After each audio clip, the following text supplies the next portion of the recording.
Salute, salute, salute to each and every one of you guys, man. God bless for you guys being here. As my freaking video's not working correctly right now. Still waiting for my boy Patrick to get into the building. But for some reason my freaking video is not working on OBS. You are special, man. Oh man, you're special. So I had this whole thing running that's supposed to run. Hold up, let me change this. All right, now it's working. Cool, cool, cool. Suit to everybody, man. Suit to each and every one of you guys, man. Let me get the chat up. Got my boy Patrick working through his stuff right now, man. We got, oh my lord, we got SB Talk Sports in the building. We got, let me see, hopefully. This guy, I guess. See, y'all Bulls fans, man. Y'all be all over the place. I gotta send my boy the link again. Please, when he comes in the building, please get on him. You bought that?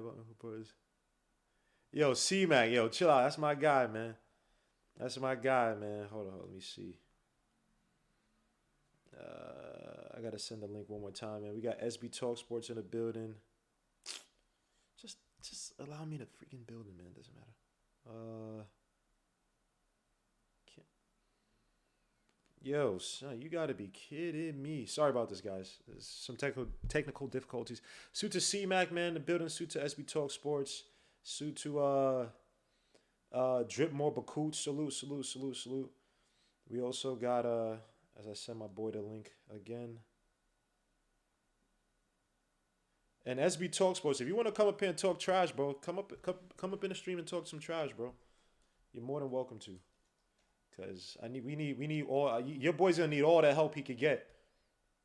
And you a Yankee fan too? Oh, SB Talk Sports.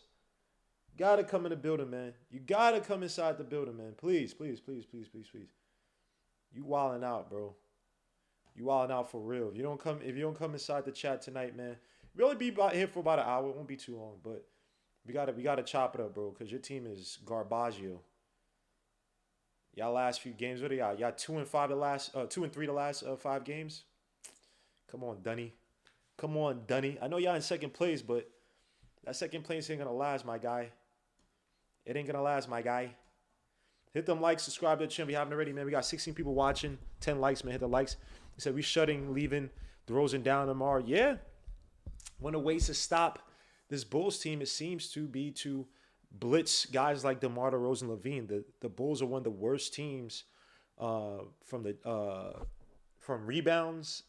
I think they're actually like 15, so not one of the worst, but they're one of the worst teams from a dead ball. Is it taking the ball out of bounds? Actually running a half court set. Like they live and die off their defense. I don't say live and die, but they eat a lot from their defense. They're one of the best teams, I believe, in the league regarding points in transition. Let me get the actual. So yeah, they are. Where did I write it down? Yep, they're the best league. I mean, the best team in the league, scoring efficiency wise, off of live ball turnovers. So yeah, the Bulls. I give them their props. Defensively, they're one of the best teams out there in the league. They eat off of transition. They eat off their defense. But I don't give a damn really about this damn Bulls team. Do I think they're talented? Yeah, but yeah, I'm saying it is what it is. Look, they need Vucevic to sub that half-court offense. They try to make Caruso a little bit of a playmaker. He ain't about that life. And I'm seeing Lavine. Lavine is nice, shooting terribly from the field, though. I mean, it is what it is. Their best play right now is DeMar DeRozan, but y'all know how DeMar DeRozan gets, man. This is the same dude who ran away because LeBron scared him. I don't say ran away, excuse me, he got traded, but, you know, he turned into a little baby when he got traded, you know what I'm saying? But it is what it is. We got my man Patrick in the bill. I'm trying to talk as much trash to get him hyped up and riled up because he's also a Yankee fan, I believe, too. And the Yankees don't got nobody. Like, who y'all got pitching wise? Who y'all got pitching? I just want to know. I ain't trying to be rude, man. To all the Yankee fans, who y'all got, man? To all the Yankee fans, who do y'all got, man? Let me see. Let me add myself in here. To all these Yankee fans, who do y'all got, man? Like, what are y'all doing? The Yankees don't got. I mean, come on, son. Now they want to hate on us for getting Max Scherzer and we got DeGrom. Like, come on, son. We got the best pitching duo in the league, bro. What are y'all Yankees going to do? let me get to my man Patrick, man, because he's a Bulls fan. They're finally in second place. They're doing something this year, at least in the first half. That's cute. Ain't gonna last, but let me let my dude Patrick in here, man. This is gonna be a doozy, man. He's not gonna give you no hope if you're a Bulls fan that y'all gonna win. You know what I'm saying? Like y'all. Let me not issue. Let me introduce Patrick real quick. Hold on. Look at him. Look at this. Look at this chat. Look at this guy. Look at this guy, chat. Look at this. Who does he think he is? Like, what is that? What is that on his head, bro? Did he really try to come in the chat with a freaking camouflage Bulls hat? Son, come on, dogs. Like, this is not fly, bro. Like, what do you... Yo, and you're from Brooklyn. You're from Brooklyn. You're from Brooklyn. Look at him, look at him trying to be bougie now. Like, he's trying to act humble all of a sudden now. Y'all 2-3 in y'all last 5, so it don't even matter. After y'all beat us off that BS game, y'all 2-3 in y'all last 5. So why you looking like that, bro? Anywho, salute to Patrick of Knights of the Round Table podcast. Please go subscribe to Patrick's podcast on any of the podcasting venues out there. Obviously, I use Apple podcasts. But yes, go and follow my man Patrick. Talks about all sports, and he's an avid wrestling fan. I've been slagging my wrestling, man, after 7th grade, 8th grade, man. It broke my heart when I found out these dudes were, writing the stuff up, which is kind of sad, thinking that I still believe that it was somewhat real past 7th grade. But anyway, that's not why we're here tonight. You know what I'm saying? I still love my old school wrestling. Suit to Stone Cold Steve Austin, Diamond Dallas Page, Bret Hart. You know what I'm saying? The best that was, that is, and ever will be. I ain't gonna talk about it. I ain't trying to get hyped up tonight. But you know what, Patrick? Before I let you push out your podcast and market yourself a little bit, man, advertise. You know what I'm saying? I'm gonna give you a little bit of help because y'all Bulls fans, y'all pathetic. And in the chat, we got my man SB Talk Sports. He don't know, like, first of all, Chicago drill is trash. No offense to any other the gangs out there. It's all love, you know what I'm saying? But y'all drill is trash, bro. Like, come on, son. But anyway, I don't want to talk about that. They don't really got no drip. Y'all pizzas is trash. Y'all winters is trash. But let my man SB Talk Sports in the building. Suit to SB Talk Sports. Look at him. Look at him. I gave him all this time. I gave him all this time to get ready, and he's all fixing this. This the Bulls for y'all. First of all, this the Bulls for y'all. Look, first of all, hey, I can't hear you from in the play-in. You in the play-in right now, right? I can't hear you from the play-in. That's a far place. Excuse me. Actually, last time I checked, we're in the 7th. Knicks aren't that good of a team, man. Did they one of their key acquisitions is out of the rotation right now? Kemba Walker, who said out of the rotation right now? He was signed for the veterans minimum. So how is he a key acquisition? How are you signed for the veteran minimum? He got what, $8 million this year? Yeah, $8, $9 million. Yeah, that's veteran. That's veteran minimum now. Yes. Okay. Yeah. Let's. But I could have sworn I could go back to your preseason stream and you was talking crazy that we had Kemba. I could go. No, not me. I wasn't talking crazy. We had Kemba. I was one of the first that said, look, I'm cautiously optimistic because that knee, the freaking not tendonitis, what's this thing called? Arthritis in his knee ain't no joke. So I was cautiously optimistic. Healthy though. He's healthy. He's not healthy. I think I told you that Kemba wasn't gonna play. I said if you don't play defense, you will not be in his rotation. So let me get y'all go get John Wall. Y'all can go get John Wall. I'm not getting no John Wall. I'm good on hell no. That dude has not trying to get John Wall. Right. I'm good on John Wall. But hold. I apologize. First, I want you guys to push your channels out there first, please. This guy put Sneakerhead NY. He came and put his Patrick. Can you please push out your podcast, man? Tell me where they can find you. Give people a little bit of flavor. Can y'all hear me loud and clear? Yes. Can you guys hear him? Unfortunately, can you guys hear him? You can? Unfortunately. All right, cool. This guy, man. It's disgusting, man. Disgusting, man. He's mad because we got Scherzer, baby. He's mad because we got Scherzer. What you talking about, bro? He's like 80 years old. Hold on. See, you get me right. I'm trying to allow you to tell people where they can find you. I'm trying to be calm. I'm shut up. Go ahead, please. Bro, Scherzer's like 80 years old. Can you please? You see how you start? Can you please tell people where they can find you? You see, I'm trying to be. All right. You can find me talking about how old Max Scherzer is on Knights at the Round Table podcast. That's Knights with a K. And And you're gonna hear me talk about how old Scherzer is, how trash the Mets will always be. Facts. What? You will hear me talk about how the Mets are the little brothers of New York City. Big facts. In all sports. B. Yeah, you hear him, son? Facts, B. Facts. I'm gonna say one thing. Something that I believe wholeheartedly though. Baseball is good when the Mets are good. Of course. Huh? Nah, of course, yes. The Mets are a storied franchise, and they're when they're good, baseball is good, bro. What do you? That's just like me saying when the Clippers are good basketball, they the Clippers. When the Yankees, bro, you guys were in the playoffs last season.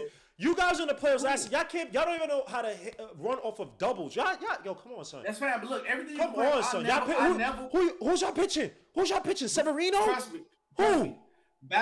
We go get our. I'm not worriing about when it comes to getting pitching will be fine, bro. We got the bag. Oh my gosh. Who are y'all pitchers? Garrett Cole? Listen, Gmo.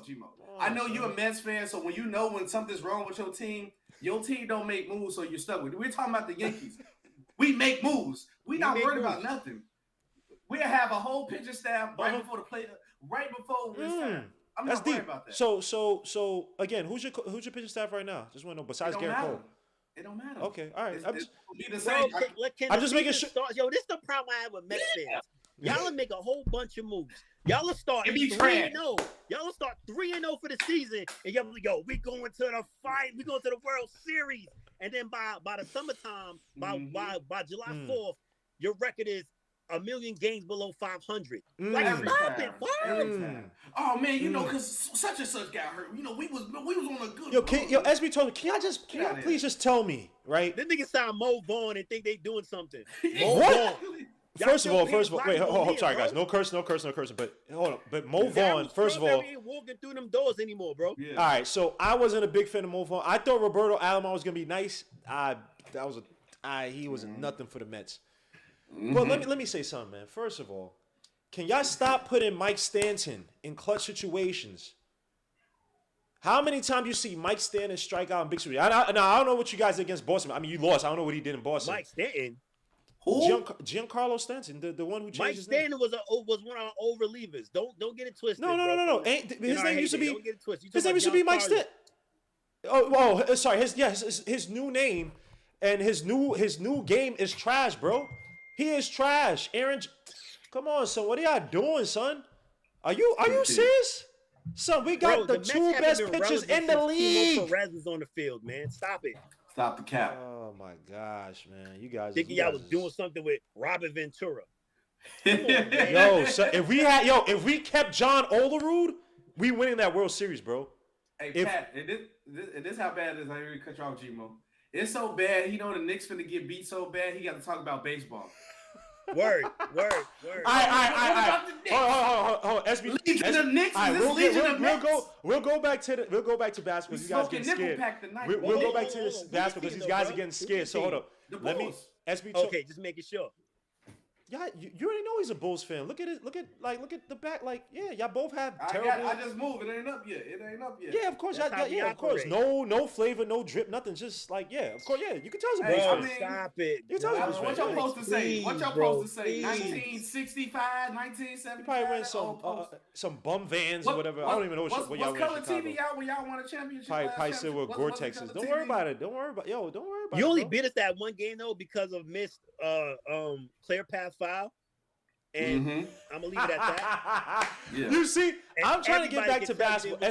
You see, I'm trying to get. I already said if we had John Olerud, we win that series, bro. You know I love John Olerud. You know he's an underrated hitter. That's my dude. But he had to go to Seattle, because his wife. Whatever. But let me let SB Talk Sports. If you want to introduce people to your channel, let them know where they can find you at. Yeah, he coming. Okay. Yeah. Hold on one second. Find me on SB Talk Sports on any and all platforms. SB Talk Sports. Y'all already know the kid, SB. Yes, sir. Big Windy City Bulls. Yeah, you don't have to give all that. Just tell them where they can find me. We don't have to say no Windy City Bulls. And come on, try and create cool names for y'all. Y'all ain't nothing. But Windy City is fast. Madhouse on Madison. Wait, we in the garden, right? Yeah, you in the garden. Ooh. Yeah, you in the garden. Hey, don't do that. Okay. Yeah, you in the garden. What's good, bro? What's good, bro? What are y'all doing? What are you doing? We party in the garden. All right, let me get to y'all bum 18, man. All right, the Bulls unfortunately are in second place right now in the Eastern Conference. Unfortunately. Why is that I don't know how. Why is that unfortunate? I'm just trying because it doesn't make sense because y'all wasting everybody's time. We know y'all not built like that. Y'all just wasting everybody's time. Bro, Pat, ain't this the same team that just lost to the Atlanta Hawks? That was supposed to beat the Atlanta Hawks. We beat the Atlanta Hawks. No, y'all didn't. Yes, we did. Trae Young embarrassed y'all. Y'all remember this? He scored 33 and we beat the Atlanta Hawks, my G. Like Reggie Miller. Y'all trying you talking about in the playoffs? You talking about the playoffs? Yeah, when it matters. When it matters. When it matters, yeah. Okay, so my bad. You know what? You're right. Wait. Y'all was having a parade, but y'all was the 4th seed. Chicago, you see, we ain't had a parade because this what we supposed. Because y'all didn't get in. No, because of COVID, bro. Last year y'all didn't get in. Zach Lavine was out the last 10 games. All right, you gotta answer my point. All right, let you guys not have a parade that y'all was the 4th seed? We didn't have no parade. We were just happy that we were in the playoffs. Did you see a parade in New York? Clip. I will post a clip on my channel. Bro, you can't go by the fair weather fans in New York who just I'm a Jets fan, right? When we were hot in 2010, 2011, you know how many fake Jets fans popped up like, yo, I'm a Jet. That's what happens with the Knicks too. I was one too. Yo, I said we don't need we were gonna win that bandwagons, series man. against the Hawks. No, it's because LT would play. LT my favorite player, so he's a Chargers fan. I dig it. Okay. And what are you? You're a Giants fan, right? Some stupid, right? Who like the Giants? Good God, no. Patrick, you're a Giants fan. Oh no. He's a Baltimore Ravens fan. Correct. Damn. I like Lamar though. Look. Correct. Get it right. Shout out. Hey, you know who I give credit to, bro? Who's a beast? Mark Andrews, son. Yeah, Mark Andrews nice. He's a monster. He's one of the best tight ends in the league. He got the possibility to be one of the best tight ends in the league. And bro, I didn't know he was that good. I forgot. I had a fantasy week, and he had three touchdowns in one game. He mollywopped my team. Just him alone. I had Jonathan Taylor, who was killing that game too. Or that Monday. Oh no, not Monday. That Sunday, whatever. Mm-hmm. And your boy freaking Mark Andrews just mollywopped my team. But let's get to the Bulls. The Bulls are 14-8 right now. I give them their credit. They do look like a way better team compared to last season. Obviously, Lonzo Ball, DeMar DeRozan, new acquisitions. Vucevic came, last season via trade. Yeah. You also got your boy Lonzo Ball. You got Caruso, who I give you credit for, man. Caruso was a great pickup for you guys. You guys got decent defenders on your team. I like Javonte Green coming off the bench. You also got Alize Johnson, who's solid. You're one of the best defensive teams in the league. I give you credit for that. You are right now defensive rating of 8th in the league. You're 8th in points given up a game by the opponent. Like, I believe you're 9th in steals right now. You're you suck in blocks, 24th. But again, you're one of the best transition teams in the league. Not one of the best shooting teams. Patrick probably be back. I think he's using Chrome. He's using Chrome. Yeah. But yeah, you are a legit team on defense, and I want to start off with the so-called.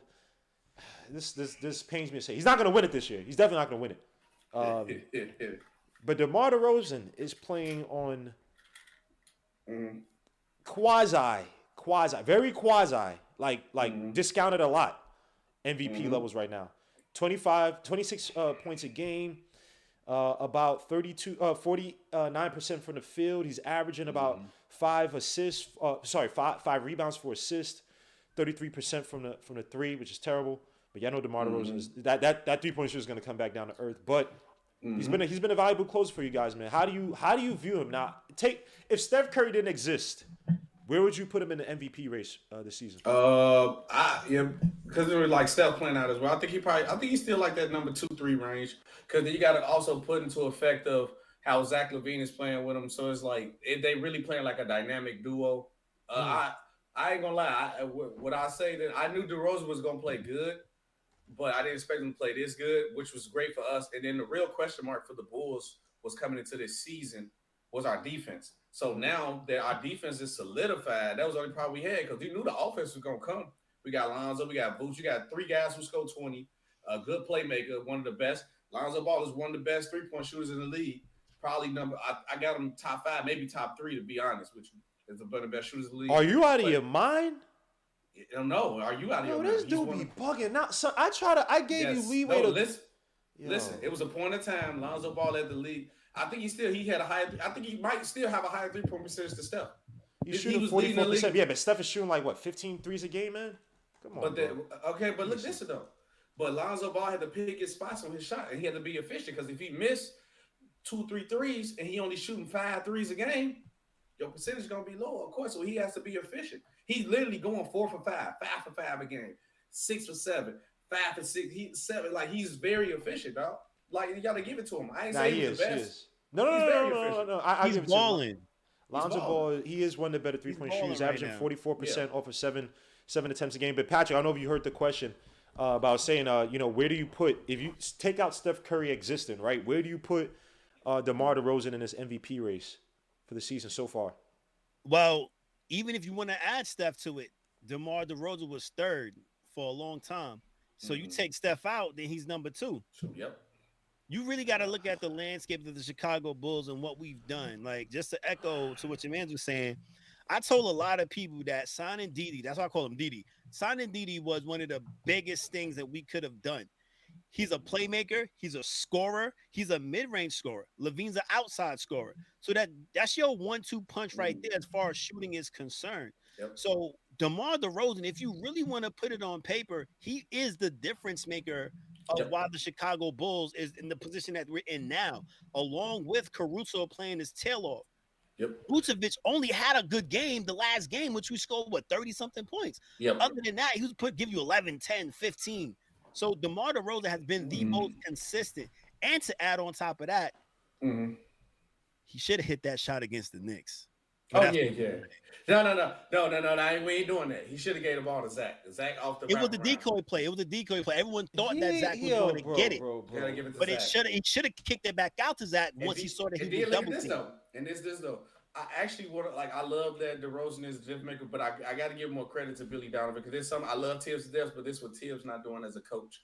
Good. Everybody on the Bulls is in a position where I don't want you to do nothing else but what you're good at, and that's why everybody's playing good. Zoe, you are good at passing the ball in transition, playing defense, shooting threes. Do that. Caruso, you're a defense energy guy. Do that off the bench. DeRozan, you're a mid-range shooter, playmaker. Get in your spot, shoot your shots. That's why he's playing good. Zach Lavine, you are a head guy. Vooch, even Billy Donovan, the reason why Vooch played as good as he did because Billy Donovan put him in the game plan to give him the ball. And before that, it was already in the game plan. We got to give Vooch the ball, give Vooch involved. So he showed that he's a great coach, and he's been a great coach this year. And I actually think he could probably outcoach Thibs this game to get the W because he almost did it last game because they gave up a 20-point lead. Randle is not a closer. I'm gonna tell you that right now. Randle is not a closer. First of all, that's not even a damn question. That's not even a topic that's up yet. All right. I just had to say it. First of all, but you know what though? I said it too. I don't think Randle's a closer. Wait, G-Mo, and I'll tell you another thing. RJ ain't that guy. Oh, now you say that now. Now you say that now. Now you say that now. SB Talk Sports was here last year. Talking like, yo, I'm a Knicks fan. Yo, RJ's that dude, man. No, I said I'm a support y'all. Yeah, and you were on the RJ train. Stop fronting now. Now you capping. No, this guy's capping now. No, you're lying. You know why? Because I said I rock with Derrick Rose. And Derrick was my favorite player. He was the best player in the playoffs. He was. No, Derrick Rose is probably the best acquisition Knicks have made in years. He was great. I haven't seen a guy carry a team because look, Randle is what it is in a starting lineup. But Derrick Rose, his efficiency, he had a stupid year last season. He had I don't say Hall of Fame year, but if you could say Hall of Fame for bench players, it should probably be up there in terms of impact and how that second unit was running with Derrick Rose. When you took Derrick Rose, go look at games when Obi Toppin would come into the game when Derrick Rose was out for I think he was either sick or I think somebody may have passed away or something. He was out for maybe a game or two or something like that. Obi came in the game. There's one game he came in. It was so bad, and Randle had to get a breather. He played 30-some minutes into the third quarter. They bring in Obi, and it was so bad. It's just bring Randle right back in to just help close out the game. It was so bad because Obi's so raw because he needs a guy like Derrick Rose. But look, I'll give it to you guys about the Bulls, man. You guys are defensively, and last year it's funny because you guys weren't actually bad defensively. You actually were middle of the pack defensively. I actually thought you guys were not good. Another thing I do like that you guys have done and what other teams have done, especially teams like the Warriors, is that you gave. Nice. You gave no. Look, here, put it like this. Look, me and Hinton talk about this all the time. He thinks we're gonna mollywop you guys. I'm cautiously optimistic because I don't like teams. Now, with Kemba being out is a different thing. It's a different team.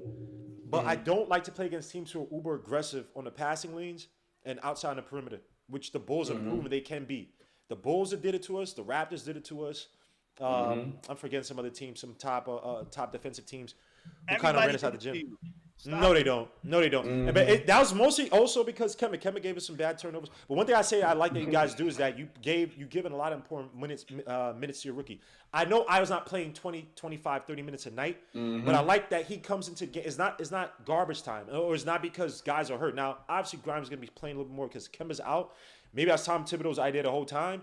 But things I saw from the Warriors before Kuminga went back down, like they're playing these guys like important minutes in the second quarter, getting them like, all right, this is a game time situation. I need you to sit here and defend. I need you to get these rebounds. I need you to on this play, especially the Warriors who have an intricate offense. I need you to make this backdoor cut. I need you to read the play. All right, you set the screen for blah blah, and you come off, and Curry comes up the other. Like I like that you obviously not the Warriors, but I like that's what you're doing with the Bulls. But let me ask you this again, man. The Warriors right now, man. You sound the like Warriors. The Warriors look man. good, Look, bro. you could be an honorable with the Knicks. Oh no, not the Bulls. The Bulls are corny, but the Warriors, in terms of what they run, I've been a fan of Warriors since. How we corny? Like, if Ayo DeSumo was on the Knicks, he'd be y'all starting point guard right now, right? Correct. No, he wouldn't. You don't. Oh, and I ask you this. Let me ask you this, because no, he wouldn't. Because you know Thibs ain't doing unless it's a situation like the IQ situation where you need that guard to play. Because you have Burks, you have IQ, who I think he needs to be the starting point guard. IQ, but we'll get to that a little bit later. Let me ask you this: where was he a better coach? Thibs, New York or Chicago? Chicago, of course. Chicago, yeah, and that's no question because of what he did with Aaron Brooks and Nate Robinson and Jimmy DJ Butler. Augustine. I'm not even talking about Jimmy. I'm talking about the point guard that he had to use when Rose went out. That there shows how good of a point guard. Butler? Butler as your key playmaker? That's a bad situation. Now, granted, no one knew what Butler was going to become, but they scouted Butler. They trust him. They developed him. And Butler, I'm saying a relatively quick matter of time, but like in a decent amount of time, he became, an underrated playmaker for that team. You guys were, I won't say stacked, but you guys had talent on that team. With Derrick Rose. I'm talking about when Rose went down, what Thibs was able to get out of point guards that was like, bro, he had what's his dude? He had Noah playing point guard. He had CJ I forgot CJ Watson. With the big ears. Watson balling as our point guard, bro, when Rose went down. So it's like he was a better coach with Chicago than he was with the Knicks. So that team. Oh, okay. I can't compare all years. Obviously, it was 1 year to what was it? 5 years? Yeah, I made the playoffs 1 year. Calm down. No, but you saw that team last season. You saw that team last season. That team last season, for the most part, outside of say Randle and RJ and Rose, that team was mostly trash for the most part. Yeah. No, don't get me wrong. The Bulls have never had a team that bad. Nah, we did. Yes, we have. Because y'all had Butler. When was Butler ever out and Rose was out at the same time? Like we had Cameron Payne starting for us 1 year. There you go. We had Cameron Payne starting. Okay. No, don't get me wrong though. Right. But like I said, look, I know y'all overexcited. Y'all finally made the playoffs. Calm down. This guy's okay. This guy, he really think y'all lit like that. First year, y'all got to tamper. Now y'all have to give up a second rounder because y'all. Yeah, exactly. That's how you smiling. What's the second rounder? Finesse it. But you know what though? I give you guys this, man, because we talk about this all the time on this channel, man. I think that our front office are some fugazis. I think there's some fugaziness to them. If it's to get a play that you want, and there's gonna be a bidding war or whatever, people are gonna be in it to try to get this player. I don't mind giving up a second. Tampering and you give up a second to get the player you want. Kyle Lowry or Alonzo. Yeah, that's what I'm saying. I actually give you guys credit because the Knicks, what the Knicks do to try to get free agents? Have you seen, well, obviously you probably haven't seen the end of our games. Last season, we have freaking Worldwide West who does absolutely nothing on the Knicks going up and giving hugs to star players or try after games to try to convince them to come to the Knicks. That's who we got. We don't got no real snakes who are gonna sit there and tamper and really throw these players some bait like in He Got Game when Ray Allen went to that school. One of the greatest scenes of any movie, by the way. When he went to that college. That's like us trying to get Benny the Bull to do that, man. Put your hand up. I got another question for you, G-Mo, because I found this out. And if this part of the story is true, I'm highly disappointed in the Knicks. I knew if I knew KD really went to the Nets because of Kyrie, but everybody knows he wanted to go to the he wanted to go to the Knicks. He did. The injury. The Knicks, he was injured. The Knicks didn't offer him a max contract. The injury, bro. They were scared. You know what? See, that's unfair, bro. Hold on. You see how unfair that is? You using hindsight because he came back. Put like this. I don't. Bro, Achilles injury is one of the worst injuries. No one knew that he was going to be back to this, bro. Okay, listen. We first of all, listen, you got to understand. I give you that. No, I don't give you that because I'm going to tell you why. Because what? Y'all Knicks still watching Patrick Ewing highlights and taking this stuff from the medicine days. We are so advanced. This is the two things y'all didn't realize. We are so advanced in medicine. In physical health, therapy, all this shit, Kevin Durant was gonna be fine. It's so advanced that your boy Klay Thompson is just coming back after a 2-year hiatus. Listen though. Klay Thompson and Kevin Durant is two different things. At this point in time, you have a chance to sign the best player in the NBA at that point in time. The best. That's different. KD's the best talent in the NBA, bro. He's the best talent. Second best. So who's the second? Whoa, who's the second best? KD's the second best player in the league. Who's the first best? I'm sorry. Steph Curry. No, what's about at that point in time when they could have signed him? No. Oh, KD. No. KD no. was yes, it was KD. No. KD was number one. Even now, KD is the best individual talent in the game. Curry's a great talent. That he's in the perfect system that plays him off the ball. And again, he is probably he's a specialist. I will admit he's the best shooter I've seen in terms of just having the overall ability to shoot anyone on the court. Not necessarily the toughest, outside shooter, he's the best I've ever seen. But when you talk about individual talent, KD is you cannot stop KD. You just can't. You hope he had he went 6 for 18 yesterday, right? Go watch how the Knicks, and I'll say it's by Randle. Randle played probably his best defensive game I've ever seen. KD had a bad first quarter, a bad first half, because you're just missing. Randle was guarding him the same way. He started hitting shots. KD, you cannot stop KD when he's healthy. But that thing about us trying to sign KD no. The Achilles injury is one of the worst injuries, right next to the Jones fracture. And I guess ACL is probably next. I know Nick is going to probably come in and chat. Oh, Nick, chill out. I'm just saying. It's like the Tommy John of baseball. Yes. Achilles is the worst. I can agree. So I guess as SB Talks comes back, we get back to that. But first of all, I just say salute to everybody in the chat, man. We got 49 people, man. I appreciate it. I know another Sim is having a show as well, too, right now. I did not do this purposely, so please go and subscribe to Sim's channel, obviously. Watch it as well, too, if you can. Brahim718, salute PDP. Wilson Dang in the building. Gerald D. McIver, Pudge Nice, Pudge Nietzsche, PDP in the building. Wilson Dang, JJP, C-Max, salute all you guys, man. I appreciate you guys being here, man.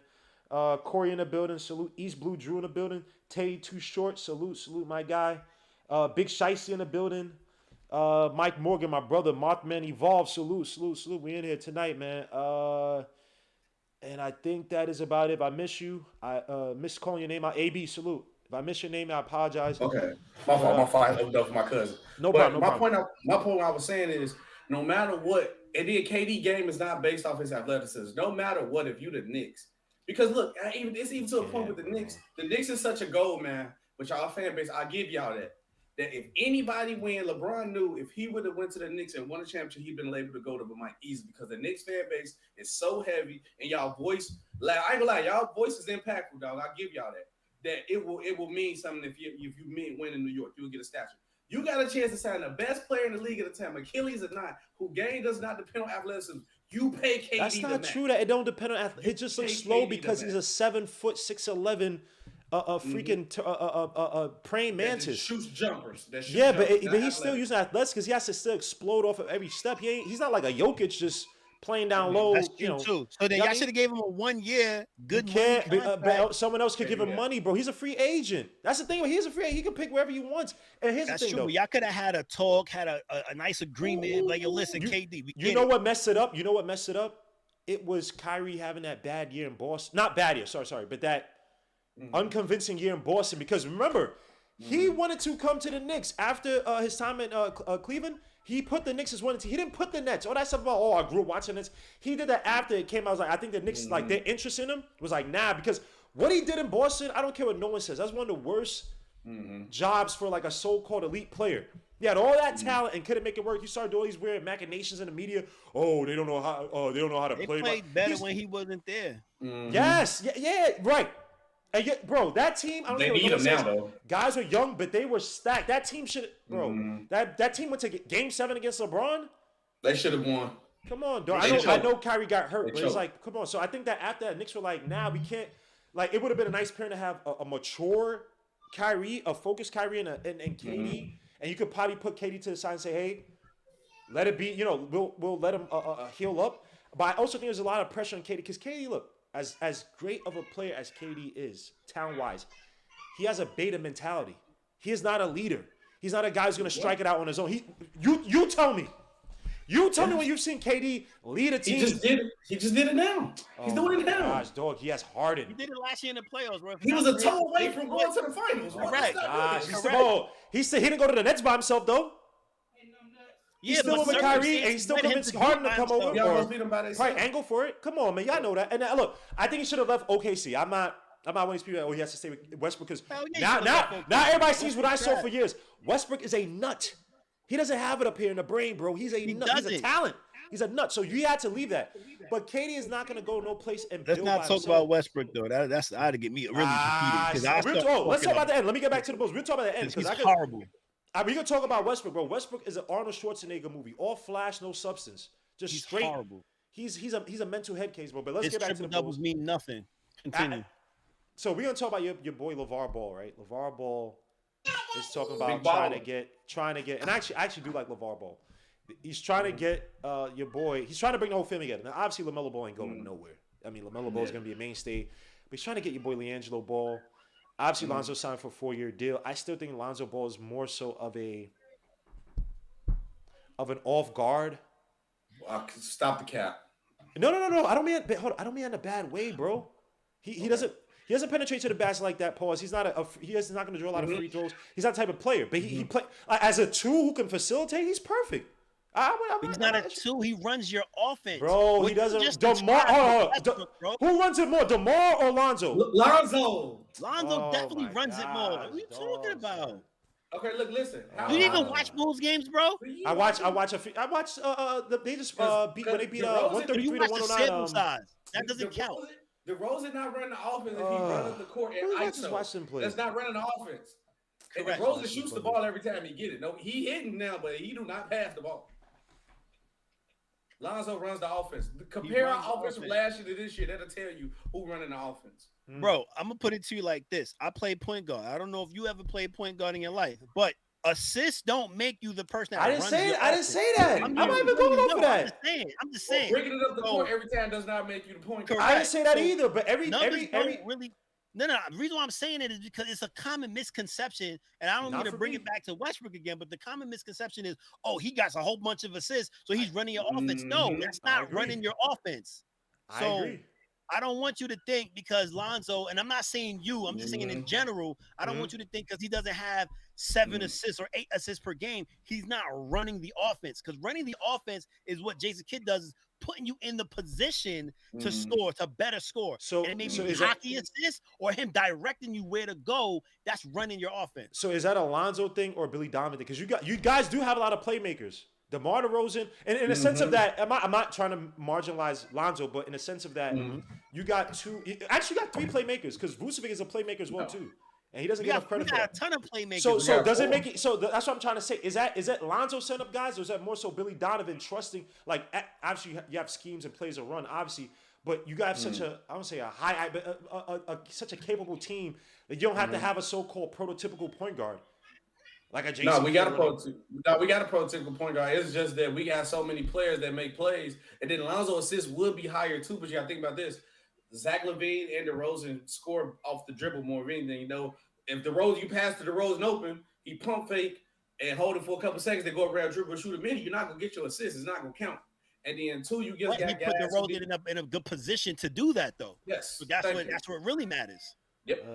This guy. Look, I understand. Like, y'all didn't have a point guard of the year, so you don't know what a good point guard is. So we have Edgar Payton days, you know. I'm not an over Payton. Look. Yo, hold on. I remember when Stephon Marbury was like, "Yo, the Knicks would never win a championship because y'all got Charlie Ward and Chris Childs as y'all point guard." And he said that about Marbury. What is Marbury? As talented as Marbury is, and I think that at one point, to me, the two best point guards in the league, to me, at one point, were Marbury and your boy Baron Davis. Maybe other people, obviously, you could say Jason Kidd. You can have your own preferences. I just felt like those was it early mid 2000s. I remember, like right before Marbury came to the Knicks when he was on the Suns.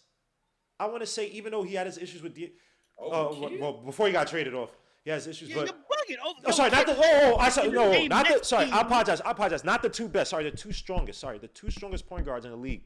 Well, Marbury and Baron Davis, B. Diddy. As like you talk about strength-wise? Yes, strength-wise, yes. And I have AI was one of the most entertaining players to watch. When you talk about strong going to the basket, Marbury used to lower his right shoulder like a football player and literally just push off and throw the float off the backboard. Baron Davis used to drive into people and dunk on his hops were stupid on the Hornets. Was he stronger than Steve Francis? Yes, Baron Davis. Please, I get BD. I'm talking about Marbury. Marbury over, stronger than Steve Francis. Yeah, he was stronger than Steve Francis. You know who's a strong point guard? At strength, Mike Bibby was strong because he was snappy. Mike Bibby was strong too. But for all the people, I'm not obviously you guys have probably seen, but all the people that Baron Davis does not get enough credit, man. He's one of those guys get lost. He don't. In that early 2000s was a physical league. So my bad. I just want to kill right now too. By the way, he would kill. He would kill, even though he needs talent around. Remember, he was on those Hornets teams. They had no talent. He was putting up. He'll give you sometimes 30, 40 points a game, but it was off of like 30-some% field goal percentage for the field because he just had to shoot the rock. But I miss B Diddy, man. Yeah, Mashburn on that team. Remember Mashburn was near the end of his because remember he was getting hurt. He had like an ankle injury that just like he'll put up like 15 a game. But he had like either ankle or knee injury. I don't remember. But Mashburn, you remember the G-Mo? I know you remember the you know what I'm saying, the Nate Robinson days. That was like one of y'all best point guard for years, man. First of all, I never, bro. Those were the most painful years for my Knicks, bro. Those early 2000, mid 2000 teams, bro. With Frank Williams on your team as your point guard? Yo, Frank Williams one of the most generic. Raymond Felton was nice that one. Don't do that. The most generic point guard. Don't do that. Don't do look. Yeah, because Mel. And hold on. Let me say this before you try to ish on us. If it wasn't for your boy Rondo giving up all them fake assists where he would have the layup and then throw it back to somebody trailing behind him for the BS assist, your boy Raymond Feltz, if I remember, somebody correct me in the chat. He was averaging like 17 and 7. He was going to go to the All-Star that year, bro. And then obviously Melo came. And everything was just, it is. No, I can see that. I don't disagree. I can see that. That pick and roll with him and Amari was deadly. And the Knicks, that team, that was one of my favorite because you know what's crazy? Look, Melo is a great player. He's a great individual player. He did y'all dirty. I did not like that trade at all, bro. I thought y'all just waited. I can't say he did them dirty though, man. He came in there with the promises of Amari Stoudemire was going to be his number 2, and Amari just kept getting did you ever see a pick and roll run with Amari Stoudemire and Carmelo Anthony? Hold on, can we stop? But Amari kept getting injured, bro. Can we stop? No. Amari was an MVP candidate before yes, got that, dog. Salute to he actually knows his basketball. This is beautiful. I would understand that as well. But at the end of the day, when Melo got there, Amari got the injury bug, and that's what messed him up.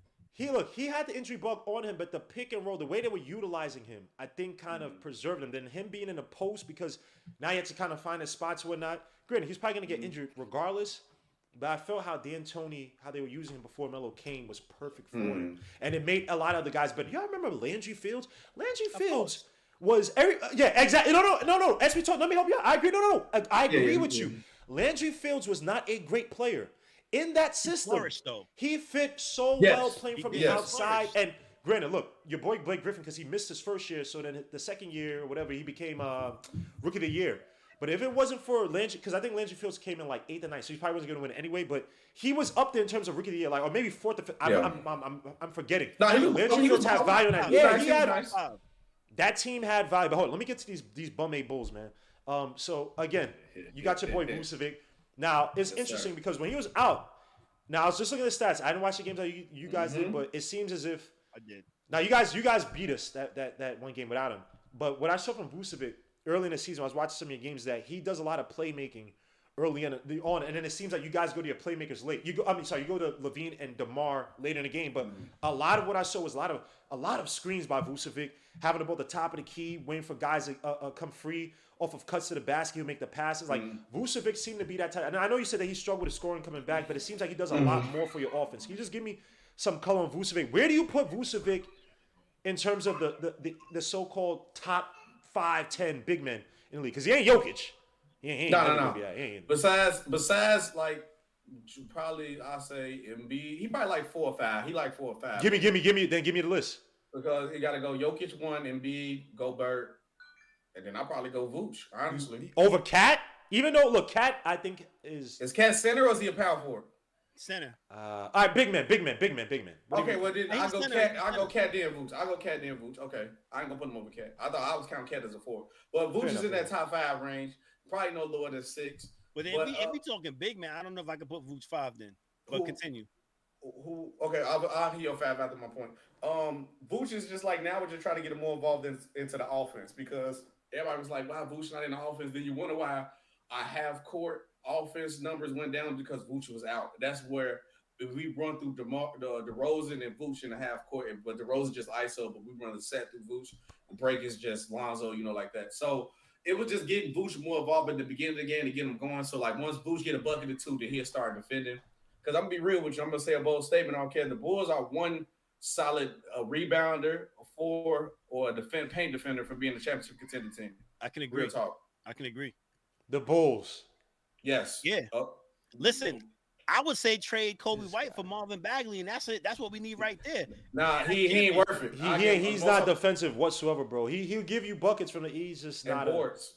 Yeah. The most I'm getting on Bagley is a 2nd round pick. I'm not giving up Kobe White for him.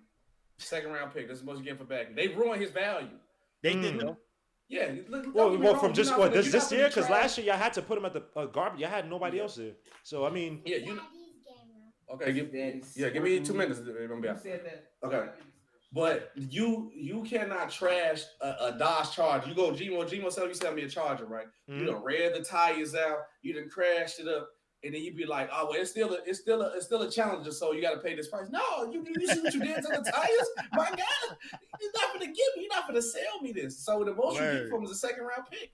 That's it, y'all lower this value. Funny. And I think somebody just tried to ask, is Vooch better than Randle? Yeah. They don't play. I don't. Vooch is more of a center. Randle's more of a forward. But no. Wow. I don't think he's Vooch is better than Wow. Yep. Thank you. It's close though. It's close though. It's close. It's close. You know what it is? I feel with Vucevic. Now I know he had those years in with the Magic, right? Mm-hmm. The thing with Randle is that he's only really had 1 year of that type of play. Now he's had years where people could say he's building up. I saw a lot of his games with the Pelicans that year with AD.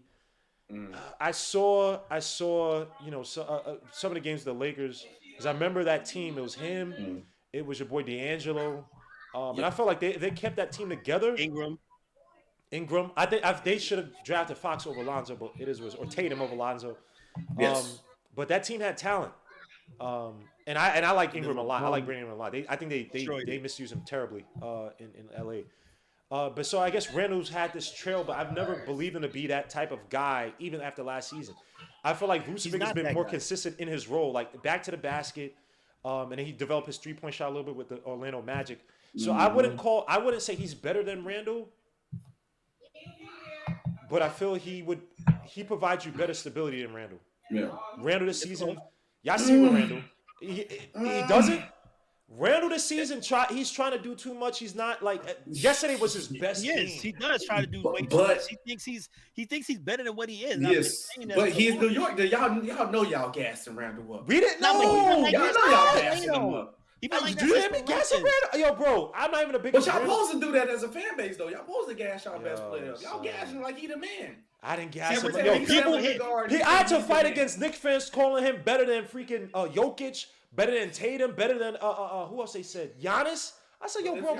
Listen. Do y'all watch NBA? I'm fighting against my own fans. I'm like, Randle's having a great year, second team All NBA. But y'all supposed to gas y'all best player. Randle is only the best player on your team by default. That's like having a team with a bunch of on 2K ratings. They're all 79, and Randle's 80. That's the only reason why he's the best player on your team. Yeah, just like the Yankees, bullpen. Come on, man, stop the cap. Garrett Cole's 85, and the rest of your team is. But Garrett Cole is a clear 90, but. Okay. One more thing before I get at it, because I got people came over. But don't get me wrong, I will put Randle over Vooch because he showed that he can win and get to. Even though Thibs had to play a big part in that, but he led the Knicks out of the abyss of losing. That take a lot of energy and a lot of mental mentality to does this. He's trying to throw in darts. He's trying to throw in darts before he leaves. Look, you know, Bulls by 20. That's all I got. It's the truth. Bulls by 20.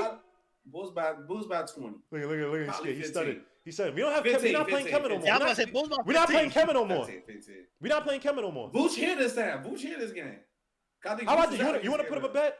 We gotta change. You gotta change each other's names on the channel. If let's put up a bet for this Bulls game. Whoever wins. Okay, what's up? What's the bet? And you gotta change. Just gotta change your name for the stream after. That's it. Yeah, I ain't gonna put no money. So I need Gmo was what? Gmo the Legion like SB Talk Sports is now you gonna call him Benny the Bulls Part 2. That's his name. Benny Gmo the Bulls lover. Gmo the Bull. All right, for one day I'll do that. Yeah. When you say Legion and Knicks, you know what I mean? Like Legion and Knicks is God, not GOD, but GAWD. You know what I mean? Okay, I bet it up. Bet it up. Yo, but SB Talk Sports, please tell me where they can find you again, man. Please before you head out of Talk. Yeah, SB Talk Sports on all platforms. And I need a Bulls logo on your Doom mask too. You got to write it on the Doom.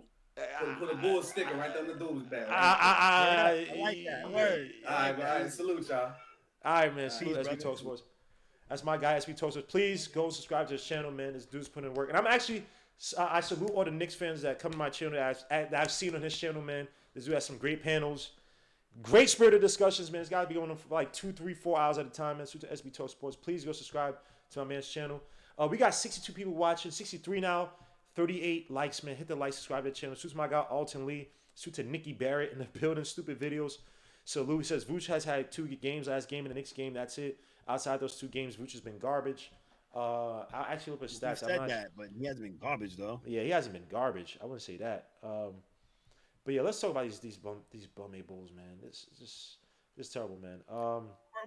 What's the infatuation? Why you hate us so much, bro? I don't hate you guys. It's just guys like y'all been trash for so long, and like now that y'all in second place, like it just feels so flimsy. Like y'all don't like Lonzo really like he's cool, he's good, but you know he's a good defender, but he's not.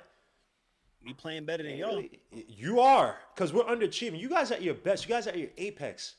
We're not. I would have said we're at our apex. We lost. We just got Kobe right back. He isn't even playing the way he's supposed to play yet. And we lost Pat Dubs. So it's like we're not even at our apex. What was Pat Dubs going to do? Because last season, you guys were complaining about him struggling on offense. He was our defensive player, though. He would have been on. He would have been giving. I think he had a minus. He had a plus last year. He was worse on the. Your defense, I think, was worse on the court with him on than it was with him off. See, I'm not looking at the analytics aspect of it, though, because when you look at it, I've never been an analytics person. I'm an old school player. I got to see it. And what I've seen, he's done his thing as a defender.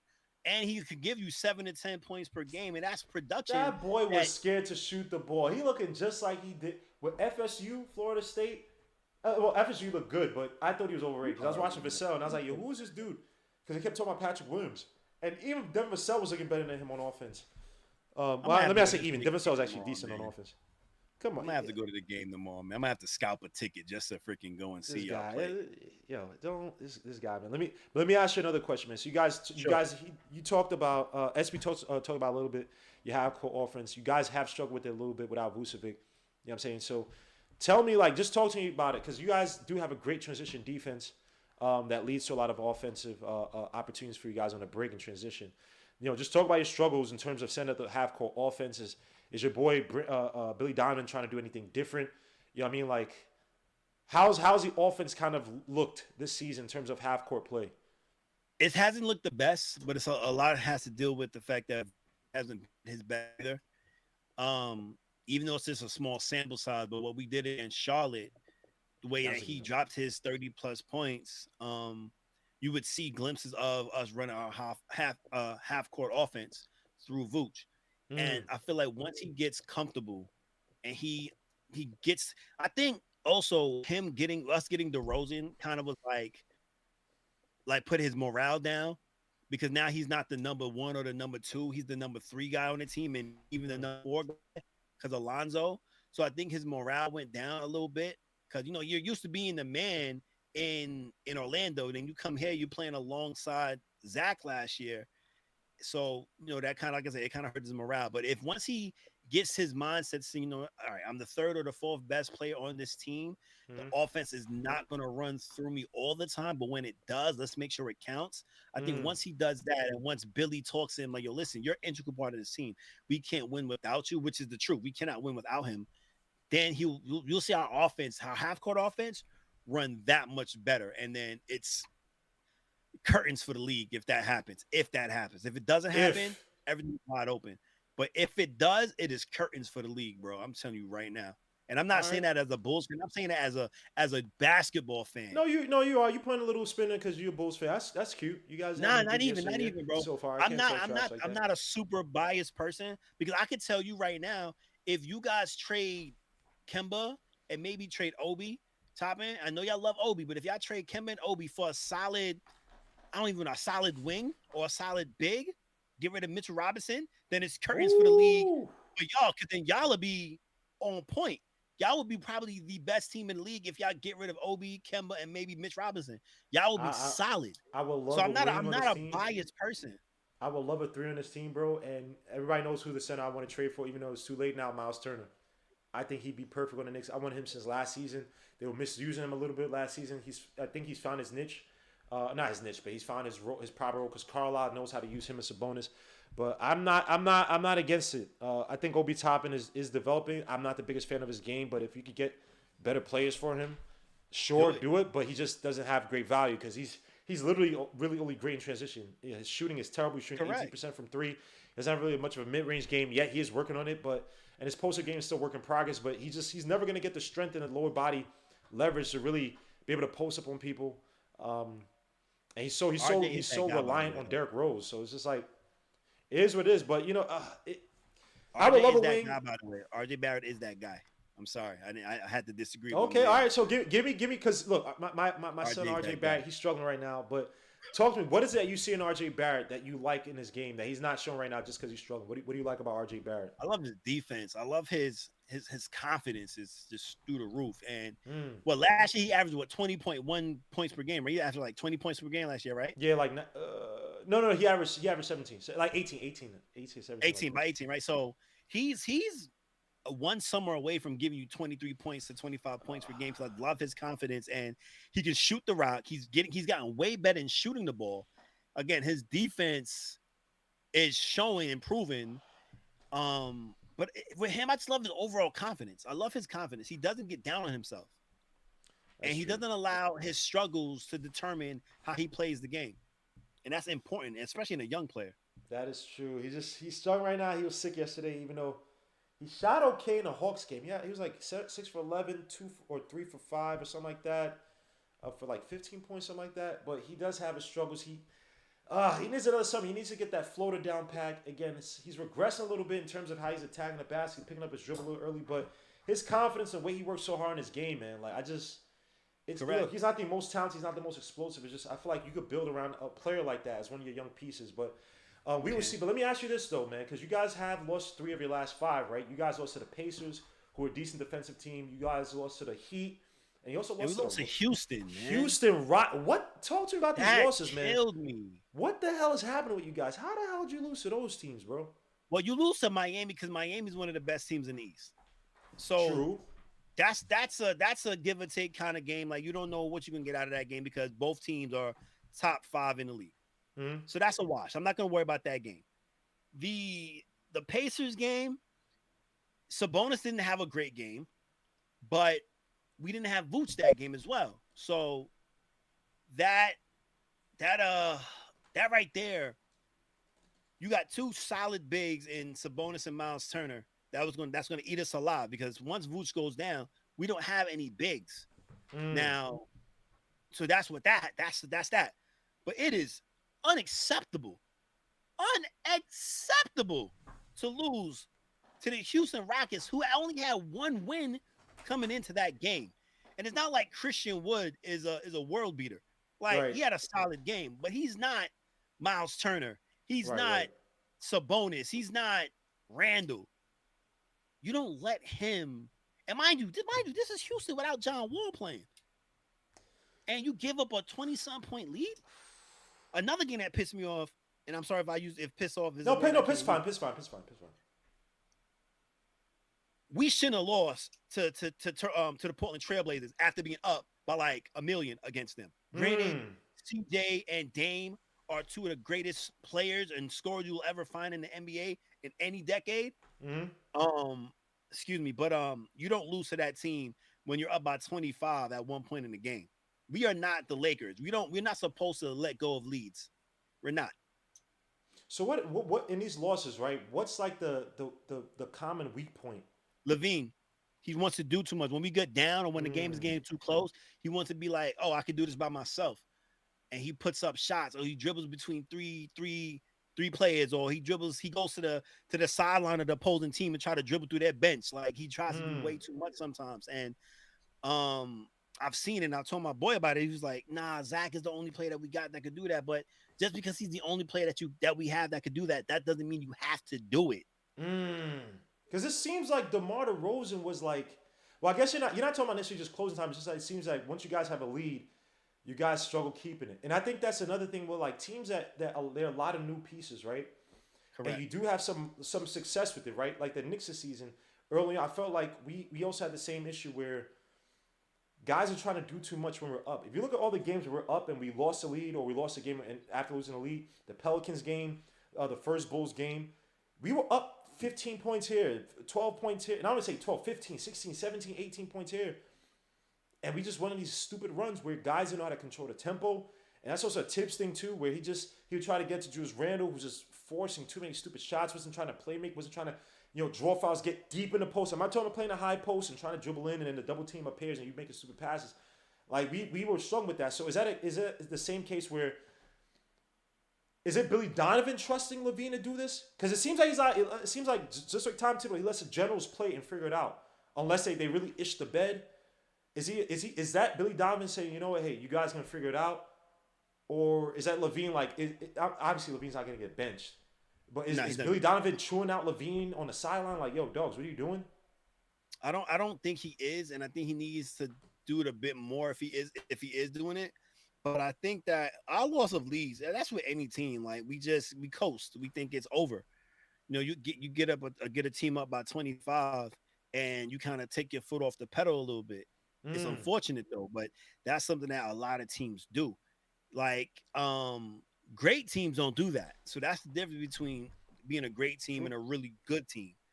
But more so, your Knicks problem. I know it's a Chicago Bulls question, but the reason why it happens to the Knicks is because you guys don't have a traditional point guard that's going to say, all right, let's slow the ball down, let's run some clock, and let's get the best shot available. You guys don't have that. And if you had that, you would not squander leads. Look at again. I'm not trying to dump on a team in the West Coast, but look at the Lakers when they have a big lead, they lose it because Westbrook. He doesn't know how to control the tempo. He thinks getting his triple doubles is the end all be all, and that's the thing that's going to win him a championship. Yep. I'm tired of his fans talking about those triple double lead to whatever win percentage, because I could give you a percentage right now that 80% of his rebounds are uncontested, but that's another story. But when you have a player that doesn't, I've looked it up. I even said it to you. 80% of his rebounds are uncontested. Wow. So I'll send you that too if you need me to. But I trust you, bro. I can definitely see, because I feel like that he got into that mode of feeling to get the rebound because he wanted that triple double. He wanted to get those stats up. To me, Westbrook, he's a stat pattern. It's like, and I agree with you. We don't have that high. Our last best point guard was Jason Kidd that one year. It was. That's my favorite point guard. We don't have high IQ. And by the way, Jason Kidd on the Nets was one of the most annoyingly good point guards in the league.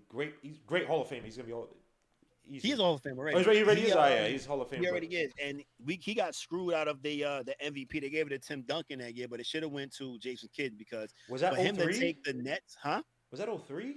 It was 03 because that's the year that we went to the finals against the Lakers. But the year before that, it was the same team that Stephon Marbury had, and Jason Kidd came and turned that entire team around, and we went to the finals. Well, not we, but as a Jason Kidd, I say we went to the finals. And it should have went to him because that team was in the doldrums of the East, and he took them to the number 1 team in the East. Tim Duncan and the Spurs been a solidified team, so Tim Duncan did not need that MVP. That team has been in a playoffs ever since. So what Jason Kidd did was remarkable, but that's another story. But again, if Chicago, the Knicks, or all these teams had a real, like when Rondo was on Chicago, when we lost to the Celtics in that playoff series because Rondo got injured, we didn't have anyone that's going to set the tone for us, and that's the reason why you lose leads in the league because you don't have a point guard that's going to set the tone. So you know what? All right, we're getting ahead of ourselves. Let's run the offense the way it was when we got the lead. Let's not go backwards. So is that going to be DeMar now? Because he's probably your best. He's probably your most in terms of experience. In terms of the guy who can set, like he can get into the post, he can control the tempo. Now, granted, obviously he also has scoring duties as well too. But I feel like he did, and I have to give him credit. He's learned a lot. It seems from Popovich in terms of composure on the court. Like I give his time with Popovich.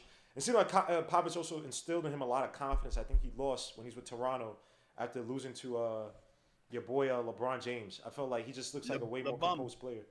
LeBron. He is. This is the only thing I agree with Patrick on. That Westbrook is a head case, and LeBron James is he's a great player, he's Hall of Famer, but he's not Mike.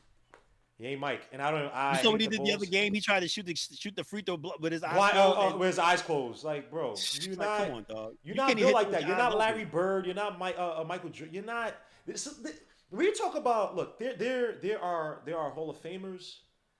There are like generational players, and then they're just like these like mythical players. Correct. Oh yeah, I like that. Okay. Like they're guys that you like if you watch them play, you were blessed. It didn't make sense. You know what I mean? I hated Michael Jordan with every fiber in my bone. The only reason why I have appreciation for him is because when people started saying, "Oh, Kobe this," and Kobe is a great Hall of Fame, obviously generational player. Is he mythical like Michael? Would I put Kobe in my top 5? No. Bill Russell, obviously, because of the time he played in, and obviously him versus Wilt Chamberlain, you could say mythical, even though he played on a stacked team. Kareem Abdul-Jabbar, mythical. Michael Jordan, mythical. Magic Johnson is mythical. Magic Johnson, mythical. Even Steph Curry, mythical. It doesn't make sense. It's like you're watching God create these guys. It's like why are you showing me this? This is not real life. This is a video game I'm watching. Correct. I mean, so that's how. I mean, LeBron James is a great player. I'm just what it is. What it is. But with this Bulls thing now, let me. We got a call. Hold up. Let me pick up this caller. Caller, salute. Who's this? Hello. Hold up. Oh crap! If you can hear me, hold on. Yo, Nextiva keeps doing this to me. I always gotta change the audio when I come on. Yo, can you hear me now? Yo, can you hear me? Yeah, I can hear you now. Salute. Who's this? Yeah, this is Tricky Nicky. Put me on the panel. Yo, not tonight, Tricky Nicky. It's just for why not? Because only for Bulls fans tonight. Oh, not Bulls fan, but my boy Patrick and SB Toast because it's a Bulls preview. Oh, it's a Bulls preview, but it's versus the Knicks. So, yo, like, if you look at this team, Tricky, what do you guys think? I got you next time, bro. I gotta go. I got you next time. Peace, bro. Tricky Nicky wants to flame me. Is he a Knicks fan? It seems like he wants to try to flame me. Yo, Tricky Nicky, flame him in the chat, bro. Yeah, flame me in the chat if you think you can. Suit to Tricky Nicky, man. But let me ask you about these bum-made Bulls again, man. Your boy. No, we can get to the youth movement. I'm gonna get to a guy I actually like, man. Ayo Dosunmu from Illinois, man. I actually like this game in college. I just didn't know what the hell he'd be. It's just, I guess, a guard. But talk to me about him because you guys do give him some minutes. He does. And he took Kobe minutes in the beginning because Kobe was injured. Does he do a little bit more than Kobe White? They're both 6'5". I think he's probably a little bit more explosive than Kobe. But give me some color. The kid is averaging. Oh, whoa, this is college. I was about to say. I saw 20 points a game. I'm like, he ain't nice like that. So he's averaging 5.8 points a game, 2 rebounds, 0.8 assists, 47% from the field, 42% from three off of my computer will work. 1.8 attempts a game, which is not bad for a rookie coming in. It's actually, it's fairly solid, shooting a terrible 63.6% from the free throw line. But just give me some color on his game, man. What's the path to developing his game? What does he project to be? Will he ever be a starter? Obviously, you have some guys who are going to probably be there for a little while. Just give me some color on his game. How do you like him? And if he's better than IQ, because he's not been IQ, but I love Ayo DeSomo. I think he's a really good energy player for us. Like a lot of games, we came back and won because of him, just being in the right place at the right time. Is he better than Quickly? Definitely not. Quickly is a better scorer. But Ayo's a better defender than Quickly. There was a game. Speaking of Quickly, it was a game. Quickly went off. I think it was the Lakers game. Quickly went off in that fourth quarter, man. I was like, go ahead, boy. Like, he went off. Can I just say one thing? Now, I know you don't watch the Knicks like that, right? I do, actually. Okay. All right. And you might see this tomorrow, right? I might go to the game. Don't do it. Because why would you do that? You're going to be embarrassed. But your boy IQ is playing great defense this year, bro. He is, but he's not playing better than Aya when he's in the game. He's not. I mean, your boy IQ is playing quasi-elite defenses. I'm just saying. I know. Of course, you're gonna say that because you're a Knicks fan. No, all right. I'm not saying because obviously, I watch him more than any other player because he's on the Knicks. But I'm telling you, IQ last season. I watched the Knicks when there's no other basketball to watch because obviously we're in the East Coast, so I know I'm going to get 82 games of basketball from the Knicks. So I'm going to watch the Knicks because I'm that much of a basketball fan. But what I've seen, he's not a better defender than Ayo. Oh my God. Maybe he's had stretches, but he's not a better defender than Ayo. Bruh. I'm telling you, you got bro. Anyway, back to answer your question, man, because I don't want. Go ahead. Say what you're going to say. No, I'm just saying, man. I look. And Tricky Nicky, I got you in the next episode, bro. You be. It's just I want to do this for the Bulls preview for people who just want to watch the Bulls preview, man. Put me on that episode too. I would love to hear what Tricky Nicky has to say. Tricky Nicky is in a chat. Tricky Nicky, if you have some trash talk, just say the trash talk here, man. Lord Jesus. Oh man. But Suteri San Antonio has 1 point guard. Why would they trade? Oh, they're talking about something else. But quickly, man, I think the defense up there. But Ayo DeSamos again is another player I do like, man. But look, the Bulls tomorrow against the Knicks, it should be a great game. I'm expecting some really good defense by both teams. I think Alec Burks replacing Kemba Walker. Now, how do you feel about that? Because Burks is not a point guard. I want IQ to start. I want IQ to start. IQ also, too, I think his intelligence this season, his court awareness, decision-making has improved because Tom Tilden's been trying to develop him. So to Nick, before anybody says I'm trying to steal his ideas, Nick definitely brought this up before I did. But they're trying to develop IQ into that point guard role, that combo guard type of kind of can score, facilitate, playmake, the typical Tom Thibodeau type of role for his guards.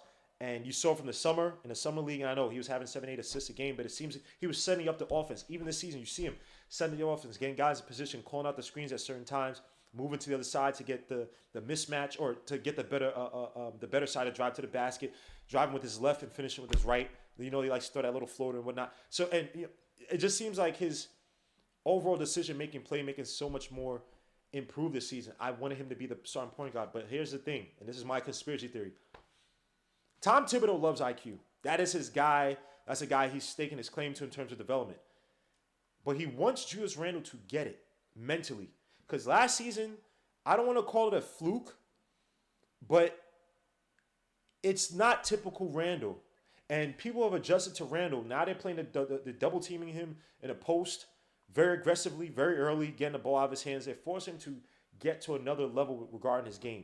Pick certain spots on play. I think he did a great job yesterday setting up guys, run the pistol action, setting screens for guys, like actual good screens, actually rolling to the basket. But Julius Randle, again, Mensah's not there. Now, if you put Randle and IQ there, you're going to have a clash of your so-called best player in Randle and the teacher's pet, the guy that you truly. And I think that Tom Thibodeau's trying to wait for Randle to get it. So cool. Because if you watch the games, I'm not saying you don't, but if you watch the game of the game, go back to the Hawks game. At the end of the game, your boy IQ was telling Randle to go set the screen, and Randle kind of like waved him off. He still did it, but he kind of gave him like the hand, like, shut up. He didn't say shut up. I'm just saying, like, he's kind of like, whatever. IQ's the type of guy, he's going to do whatever Tom Thibodeau tells him to do, which Tom Thibodeau will love, but I think he's trying to get it to where, Randle, I want you to get it mentally. And Randle had a great game yesterday. That's the type of game that he played yesterday. It would fit well with IQ. Now, the game he had against the Bulls, the second game, despite the fact that he shot extremely well, that's not a game that would work well with IQ, because IQ's a guy who's going to look.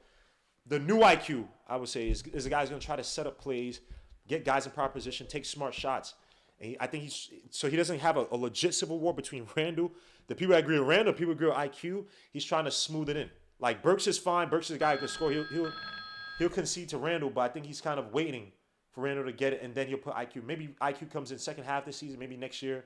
But that's definitely going to be a combination. But I know you say that Randle's not an elite scorer, man.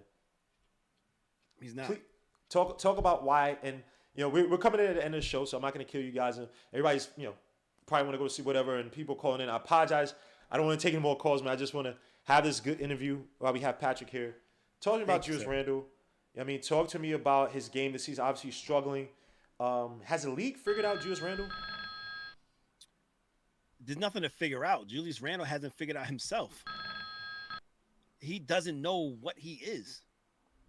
He thinks I've said this before. He thinks he's better than what he really is, and it's not the Knicks' fault. It's not coaching's fault. It's his fault. He wants to do everything, but he's not. He wants to be great at everything, but he's not good at one thing. So he needs to be good at one thing in order for him to expand his game and then be great in other areas. He needs to stop the over dribbling. He needs to. He over dribbles and then he takes stupid shots. Now, when you guys have Melo on your team, there was times where the shot clock would dwindle down, and then Melo would get the ball with like 21 seconds taken off the shot clock. So he got 3 seconds to shoot.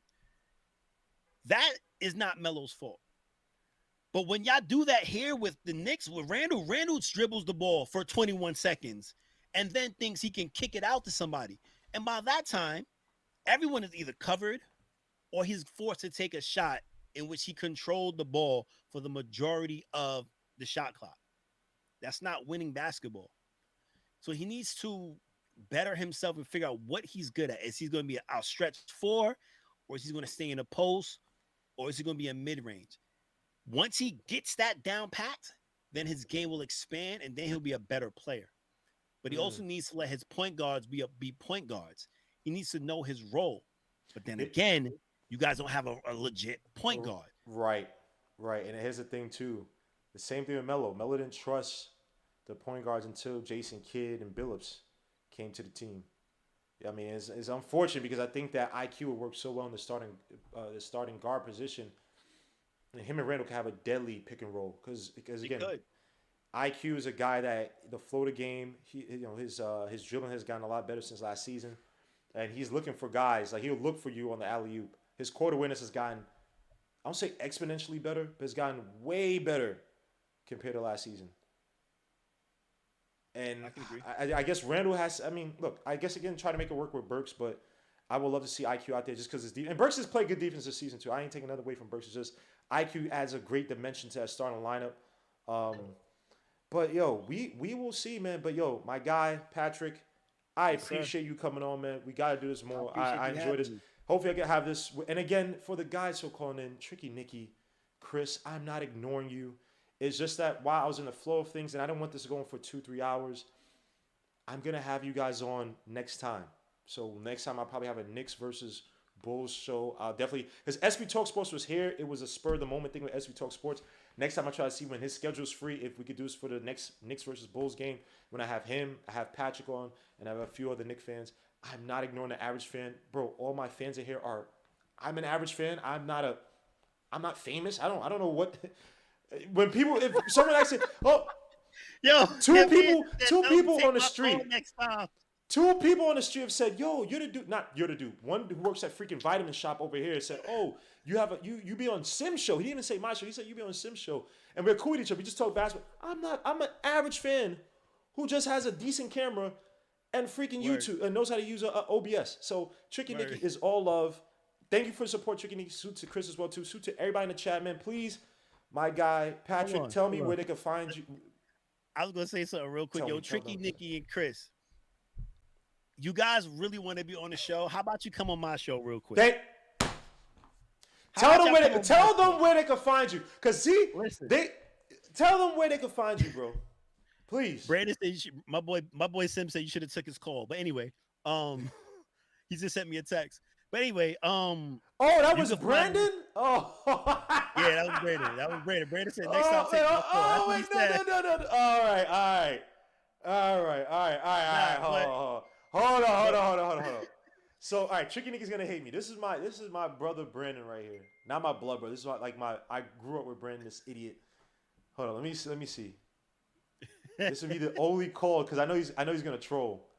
I hope he doesn't curse, please. If you want to call back in, Brandon, this is the only person I'm allowed to call because this is my brother right here. This is not me favoring him over anybody. He's a Nets fan.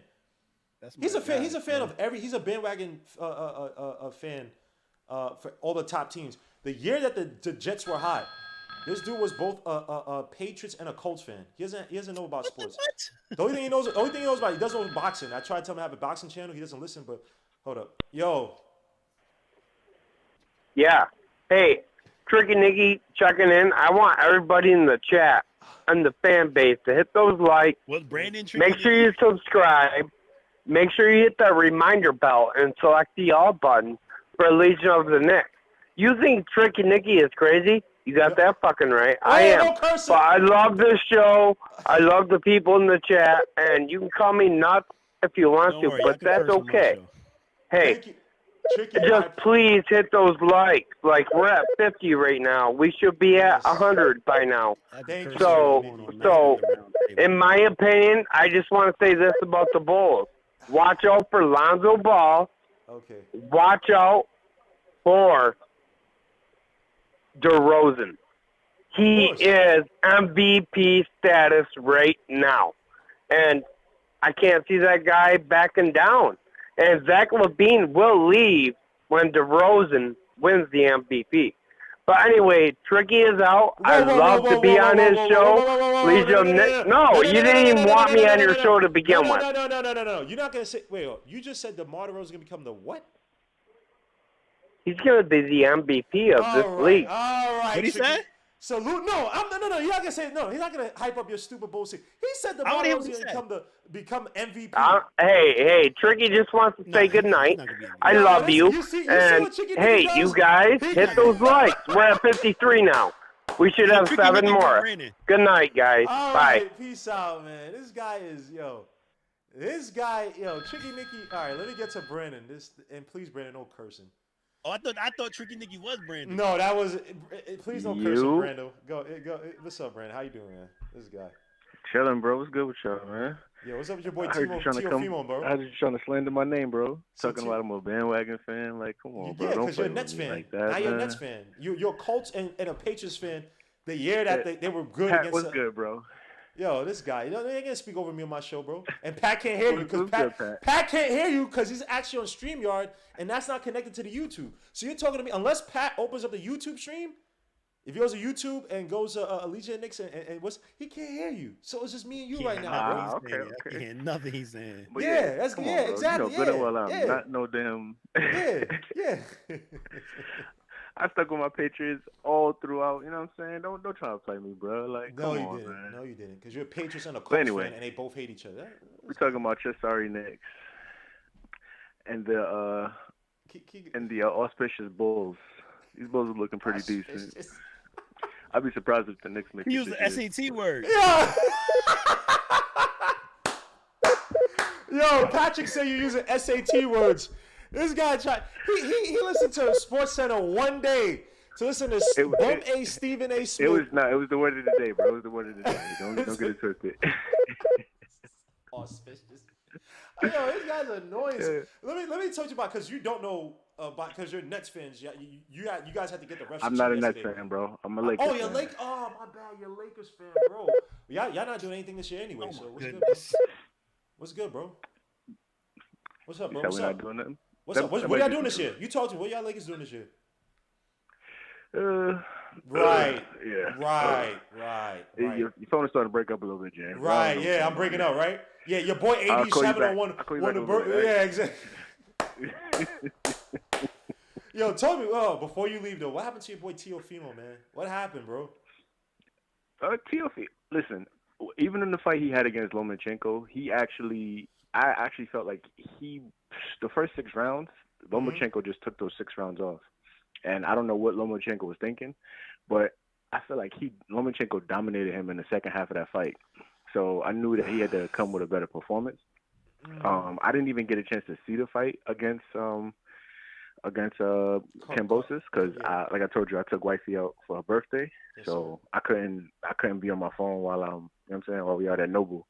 So it was one of those things where I'm gonna catch the replay, but the way I heard, it was like Kambosos definitely dogged him.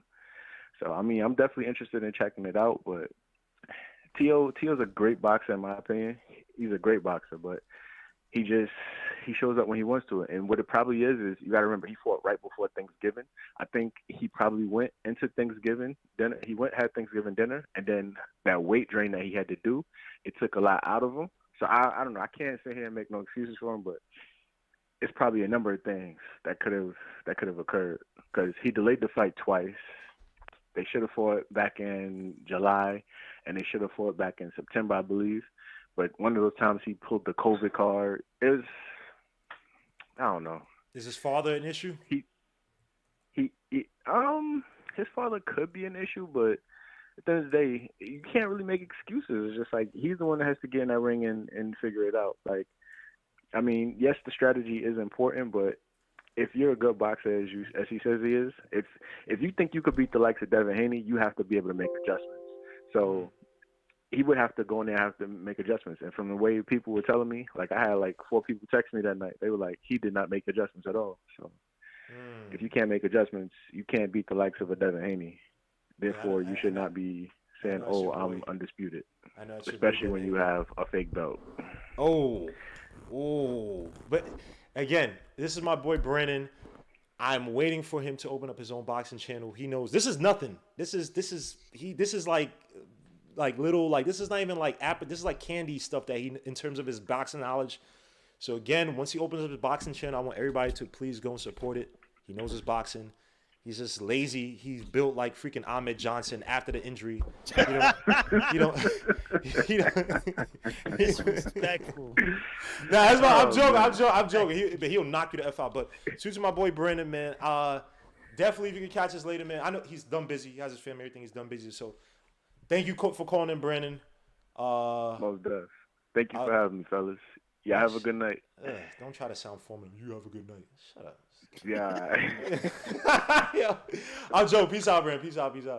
Now, that's my brother Brandon, man. Salute to Brandon, man. I love that dude. Pause before anybody. Yo, if not for Brandon, though, bro, I wouldn't even know who you are and be on your show. So definitely salute to Brandon. Salute to Brandon. This dude used to come through, be watching either boxing. I think it was a playoffs too, watching like football and basketball watching. This dude just come in with his stupid Bulls jersey, talk trash, and then dip out. Like, yo, son, like, what's wrong? Like, that's pretty much it. Like, who? That's all I need to do. Yo, y'all Knicks.